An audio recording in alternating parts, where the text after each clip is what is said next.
O que significa obedecer de verdade? No estudo de hoje, nós vamos ver que Jesus revela que o reino de Deus vai além das aparências. Ele fala sobre a ira, a pureza, o perdão e o amor, revelando que a verdadeira obediência nasce no coração. É agora o programa Escola Bíblica.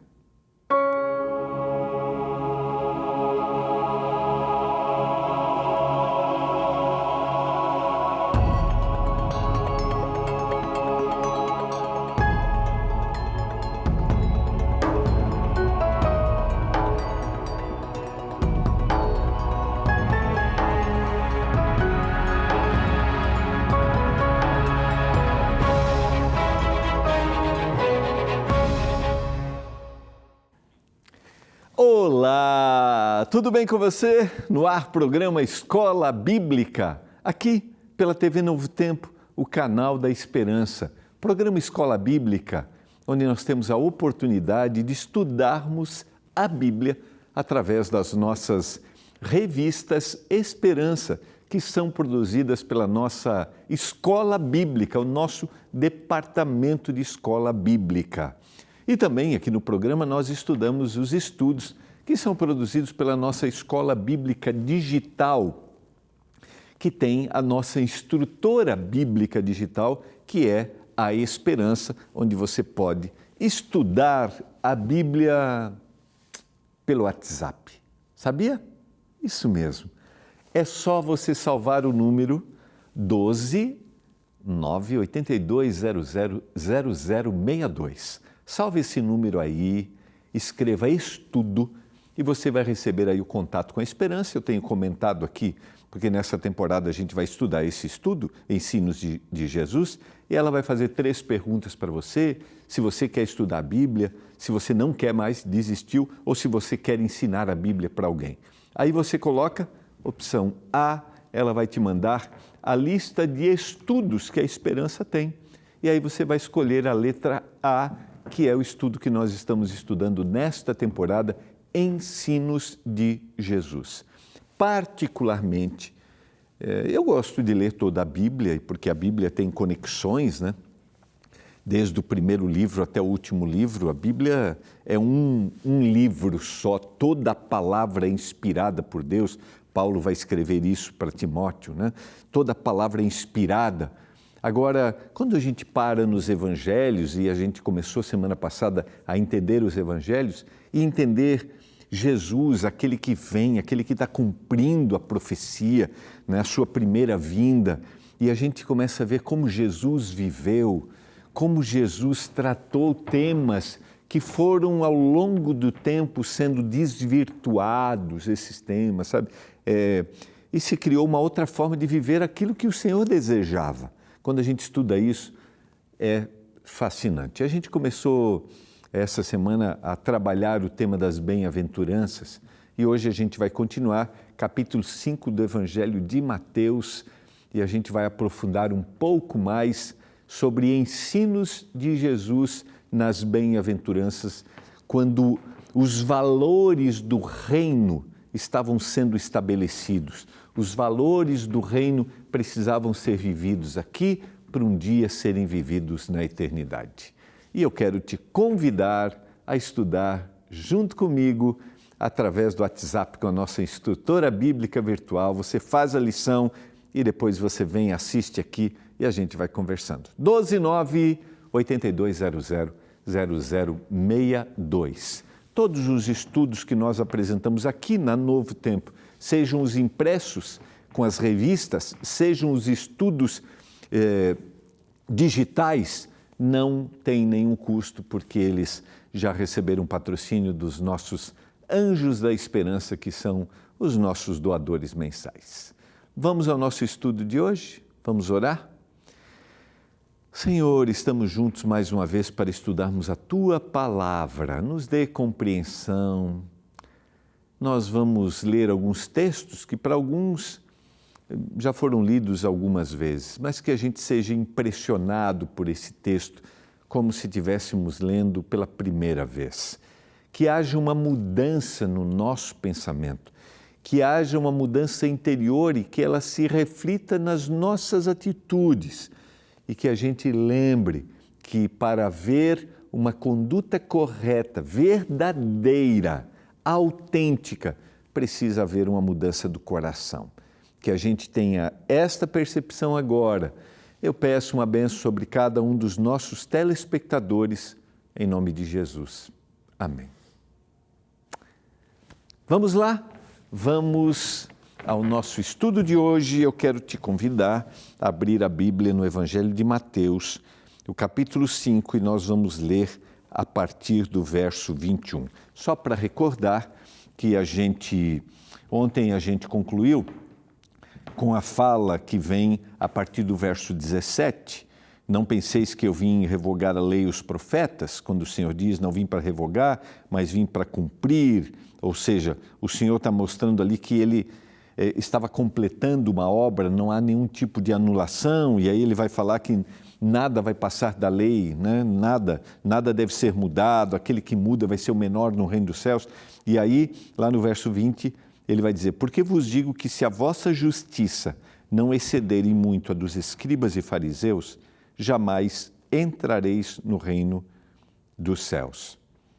Essa justiça exceder era a forma como eles deveriam viver verdadeiramente o cristianismo, como eles deveriam viver aquilo que o Senhor havia apresentado, aquilo que havia sido colocado, que estava no Antigo Testamento, que era a Bíblia que eles tinham, que era a Bíblia que Jesus lia, como eles deveriam viver. E eles se desvirtuaram, como eu mencionei, eles se afastaram disso, e o Senhor está dizendo assim, vocês vão exceder a justiça dos escribas e fariseus. Ou seja, eles estão preocupados com o exterior, vocês terão um interior transformado e vão revelar isso exteriormente.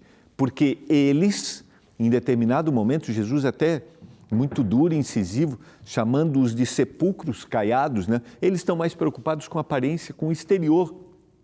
Mas eles têm um coração, têm um interior corrompido. E aí Jesus vai apresentar a partir daqui 6 leis, que 2 delas estão nos mandamentos, as outras 4 que faz parte dos relacionamentos, daquilo que eles deveriam viver, né? Quando a gente fala de amar ao próximo, essa é a essência do mandamento também, a gente vai ver isso hoje e amanhã. A gente vai ver que o Senhor vai dar uma outra conotação para o que significa observar a lei, o que significa viver a justiça acima do que os fariseus, do que os escribas, do que os estudiosos da palavra viviam. E isso é muito significativo para a gente, né? Quando a gente percebe Jesus ensinando que a vida, a obediência é muito mais profunda do que simplesmente um ato exterior. Ao analisar os ensinos de Jesus, a gente percebe que o reino de Deus não se limita ao comportamento exterior, como a gente mencionou, mas precisa alcançar o coração. O reino de Deus não se mede por aparências, mas por corações moldados pelo amor divino. Então não é só o que eu estou revelando ser, mas é o que eu sou aqui no meu interior. É lógico, a gente não está dizendo que não há uma prática de bom comportamento, não é sobre isso, porque alguns começam, então quer dizer que eu posso viver do jeito que eu quiser? Não, o que Jesus está enfatizando é que não importa só a aparência, importa qual é a intenção pela qual eu estou fazendo isso. E a gente vai entender de forma um pouco mais profunda, né? Quando a gente entrar aqui nos ensinamentos que a gente tem. Jesus vai além da letra da lei. Ele revela o seu espírito, mostrando que o pecado começa na intenção e que o amor é o maior cumprimento da justiça. Então o Senhor vai mostrar que o pecado começa na intenção, ele começa no coração. Eles não são a mesma coisa no sentido de, né, um começou aqui no coração, o outro é uma prática exterior, mas eles estão ligados, porque o indivíduo que ele pode chegar a uma prática exterior, porque já começou no coração, mas ele pode não chegar a uma prática exterior, mas pecar interiormente. A gente vai perceber isso na sequência. E agora vamos ao verso 21. Essa é uma expressão que vai ser usada em todas as apresentações aqui. Se você olhar na sua Bíblia, vai dizer lá, né? Vocês ouviram, ou as linguagens mais tradicionais vão dizer assim, ouvistes o que foi dito, né? E ele vai criar aqui uma forma de abordagem para contradizer aquilo que estava sendo dito. Ou seja, ele está apresentando uma ideia maior do que aquilo que eles sabiam. Então não era sobre isso. Quando ele vai dizer assim, vocês ouviram o que foi dito aos antigos, não mate, e ainda quem matar estará sujeito ao julgamento. E agora perceba no verso 22. Eu, porém, está aqui, essa conjunção adversativa, né? Se eu não esqueci aqui do português, né? Vai apresentar uma ideia ampliada, uma ideia diferente daquilo que eles conheciam. Eu, porém, lhes digo que todo aquele que se irá contra o seu próximo, o seu irmão, estará sujeito a julgamento. E quem insultar o seu irmão estará sujeito a julgamento do tribunal. E quem chamar de tolo estará sujeito ao inferno de fogo. Então, eles conheciam o mandamento não matarás, um ato externo de ferir. Mas aqui o Senhor está dizendo que é muito mais aquele que se ira, aquele que guarda o rancor, aquele que guarda o ódio no coração, sem a sua própria manifestação. Se ele já fez isso, ele já quebrou o mandamento. Perceba que o Senhor está dando um sentido espiritual. É muito mais fácil a gente avaliar e condenar por atos exteriores, porque o interior ninguém conhece. E agora a gente vai ver na sequência, porque ele vai dar um exemplo. Eu posso ir para uma comunidade religiosa tendo aparência de piedade. Eu posso ir para a igreja tendo aparência de piedade, mas eu posso ter ódio no coração. E a essência é a mesma, eu estou separado de Deus. Porque o pecado é esta separação de Deus.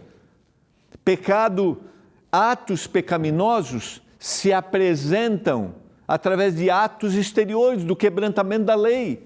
Mas também os atos pecaminosos são interiores, porque na essência pecado é separar-me daquilo que Deus deseja. Olha só a sequência.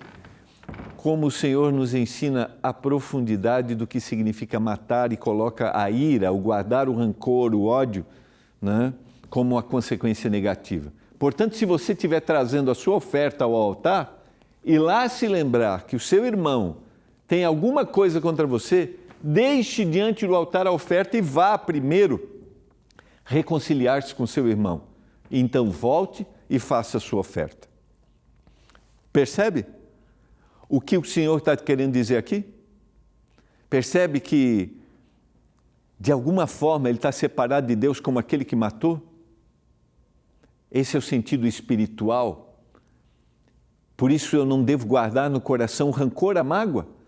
Entre em acordo sem demora com o seu adversário, enquanto você está com ele a caminho, para que o adversário não entregue você ao juiz, o juiz entregue você ao oficial de justiça e você seja jogado na prisão.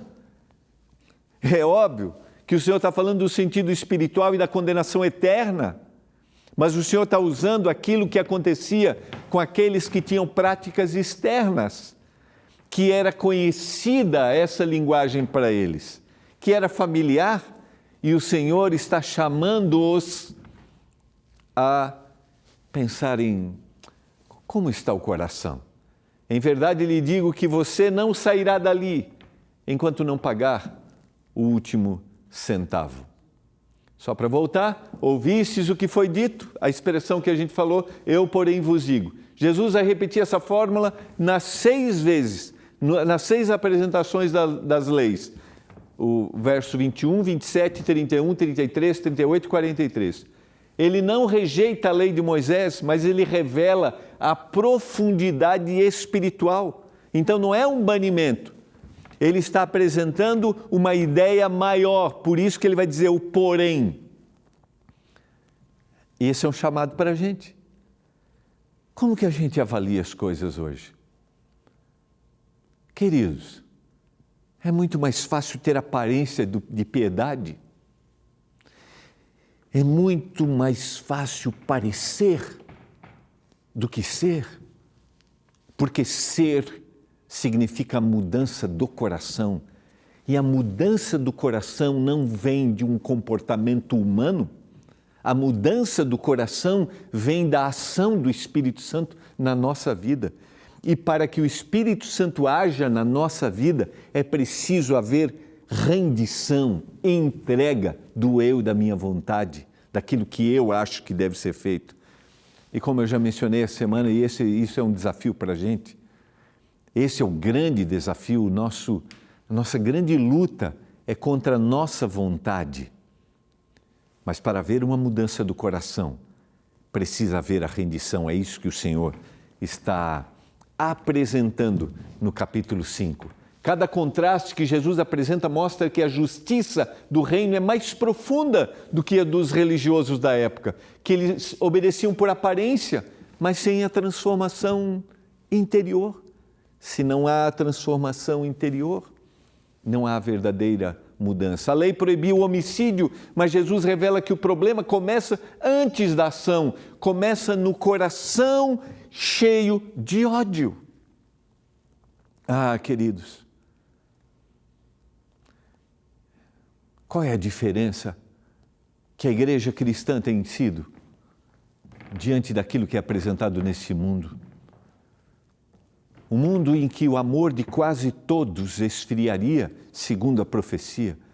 E a igreja é chamada, quando eu estou dizendo igreja, estou dizendo daqueles que são seguidores de Jesus, a igreja é chamada para amar.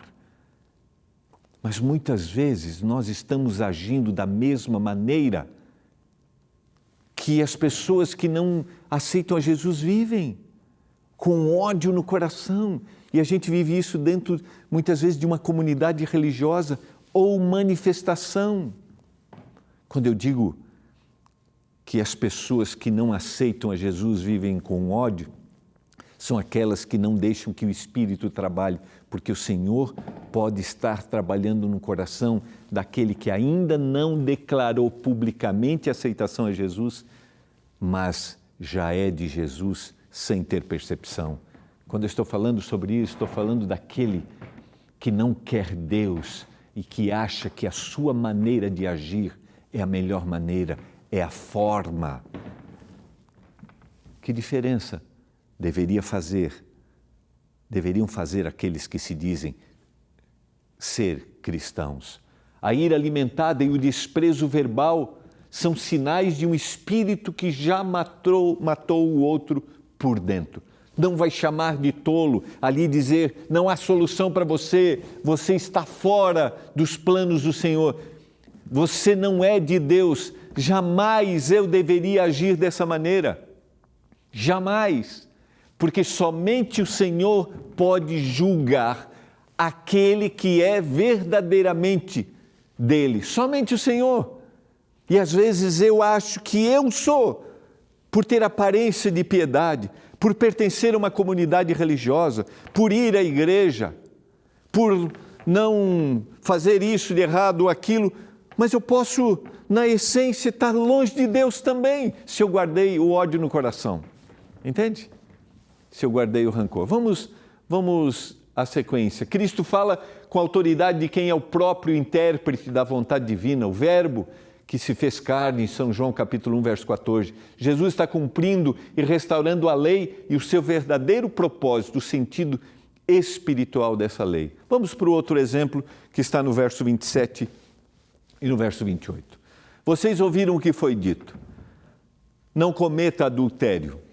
Eu, porém, lhes digo, todo aquele que olhar para uma mulher com intenção impura, já cometeu adultério com ela no seu coração.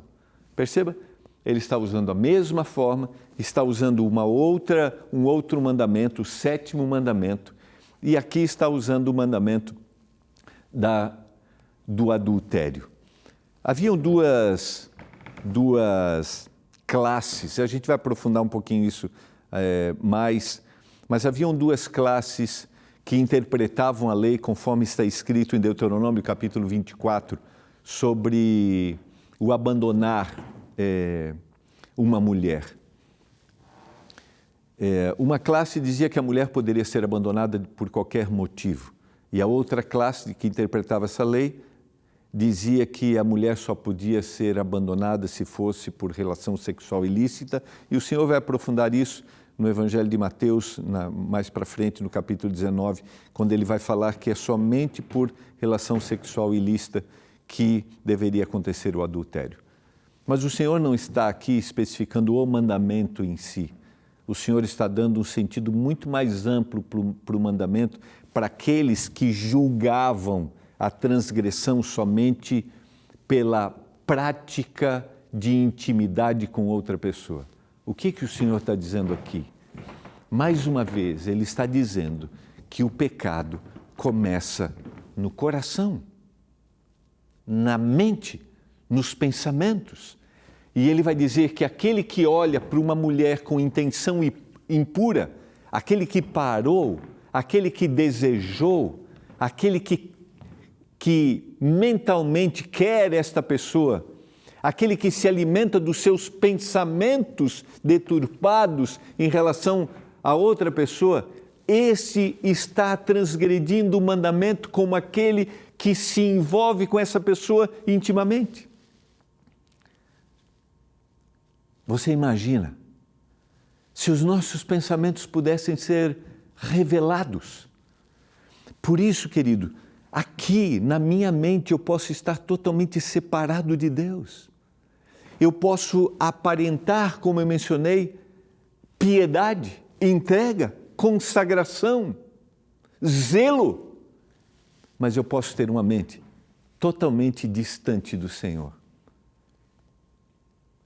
Você pode ser fiel ao seu cônjuge, você pode parecer ser fiel, mas se aí no seu pensamento, se você busca satisfação com outra pessoa, eu queria dizer para você que espiritualmente você está cometendo a infidelidade. Por quê? Porque tudo depende de como está o coração. Por isso que é aqui que procedem as fontes da vida. O sábio vai dizer, cuida com os olhos, cuida com o que você vê, porque isso vai gerar os pensamentos. E esses pensamentos podem estar totalmente longe do que o Senhor deseja. E como eu mencionei, esse pensamento pode gerar uma ação externa, mas pode também não gerar. Mas isso não significou que o Senhor, aquele que sonda os corações, aquele que um dia há de trazer a juízo todas as coisas, não significa que Ele não saiba. Por isso, um dia, o Senhor vai revelar, diante do julgamento final, o Senhor vai revelar todas as coisas, até as que estavam encobertas. E o Senhor nos chama a cuidarmos do nosso pensamento. Aqui Jesus amplia o mandamento, não basta evitar o adultério físico, é preciso purificar o olhar, purificar o pensamento. O problema não é apenas o ato, mas é o desejo que o precede, é o que veio antes. E eu vou dizer para você, o ato externo começou primeiro no pensamento. E como mencionei, pode não acontecer o ato externo, mas se aconteceu na mente, ele tem que clamar o perdão, reconhecer, porque bem-aventurado é aquele que chora pelos erros cometidos e erros do pensamento. E aí ele vai continuar dizendo no verso 29, se o seu olho direito leva você a tropeçar, arranque-o e jogue fora. pois é preferível você perder uma parte do seu corpo do que ter o corpo inteiro lançado no inferno. O que o Senhor está dizendo aqui? Ele está dando uma ideia maior dessa luta da vontade, porque tudo depende da ação da vontade. É isso que ele está dizendo, é a vontade que vai reger tudo que a gente faz, seja externo ou seja no pensamento. Ele está dizendo, controle essa vontade, porque seria melhor que você arrancasse o seu olho direito para que não cometesse pecado. O Senhor não está dizendo como ato de que deva acontecer, mas está mostrando que eu devo controlar minha vontade para que eu não caia em pecado. E se sua mão direita leve você a tropeçar, corte-a, jogue fora, pois é preferível você perder uma parte do seu corpo do que o corpo inteiro ir para o inferno, ir para a destruição final. Quando Jesus fala sobre arrancar o olho ou cortar a mão, ele usa uma hipérbole oriental, ampliando a ideia, uma linguagem forte para mostrar a urgência de eliminar o que nos leva ao pecado. E talvez, eu estou falando para você que precisa jogar alguma coisa fora, precisa interromper algum ato que está levando o seu pensamento, está levando você a pecar. Deus quer transformação, não apenas comportamento. A obediência verdadeira é fruto de um coração convertido, não do medo da punição. Não é sobre aparência, é sobre coração. O reino de Deus é um chamado, queridos, à plenitude do amor, e a gente vai ver isso amanhã. E só o coração rendido a Cristo pode viver essa obediência verdadeira. Só se a gente se render ao Senhor, a gente vai realmente ser transformado. O que precisa ser transformado aí? Eu sei que quando a gente fala desse assunto, alguns dizem assim, por que falar sobre isso? Para gerar culpa? Não. Deixa eu dizer para você que o Senhor não quer nos escravizar. O Senhor não deseja culpa. Por isso João vai escrever dizendo, se o teu coração te acusar, Deus é maior do que o teu coração. Então, se eu estou falando para você que sente a culpa hoje, se o teu coração te acusa, o Senhor é rico em misericórdia. Mas, por favor, não continua sendo escravo do pecado, porque liberdade só em Deus. E eu quero orar por isso, para que o Senhor nos ajude pelo poder do Espírito, a termos controle dos pensamentos. E a gente não se preocupe só com a aparência de piedade, mas com um coração transformado. Senhor,